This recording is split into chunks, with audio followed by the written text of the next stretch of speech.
Hi, my name is Mustafas. I'm doing my report on food chains. A food chain is a sequence of who eats and whom in a biological community and ecosystem to obtain nutrition. Food chain starts with the primary energy source, usually the sun or boiling hot deep sea vents. Starts with the primary energy source, usually the sun or boiling hot deep sea vents. The next link in the chain is an organism that make its own food from primary energy source. An example is photosynthetic. Plants that make their own food from sunlight using a process called photosynthesis, and chemosynthetic bacteria that make their food energy from chemicals and hydrothermal vents. These are called autotrophs or primary producers. Next come organisms that eat autotrophs. These organisms are called herbivores or primary consumers. An example is a rabbit that eats grass. The next link in the chain is animals that eat herbivores. These are called secondary consumers. An example is a snake that eats rabbits. In turn, these animals are eaten by larger predators. An example is an owl that eats snakes.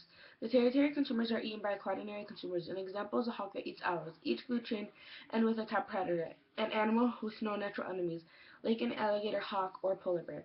The arrows in the food chain show the flow of energy from the sun or hydrothermal vent to the top predator. As that energy flows from organism to organism, energy is lost at each step. The network of many food chains is called a food web. 1. Primary producers. Organisms that make their own food from sunlight and or chemical energy from deep sea vents are the base of every food chain. These organisms are called autotrophs. 2. Primary consumers are animals that eat primary producers. These are called herbivores, plant eaters. 3. Secondary consumers eat primary consumers. They are carnivores, meat eaters, and omnivores. Equilibrium.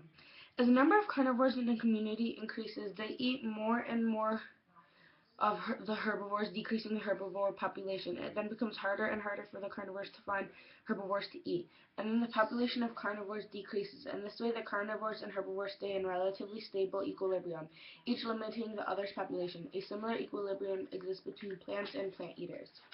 Numbers of organisms. In any food web, energy is lost at each time one organism eats another. Because of this, there have many more plants than there are plant eaters. There are more autotrophs than heterotrophs, and more plant eaters than meat eaters.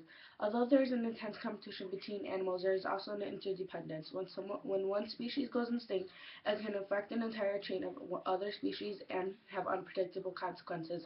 My name is Leah Mustafa. This is my report on food chains and equilibrium. And Mr. Thomas is my science teacher, and I'm his favorite student.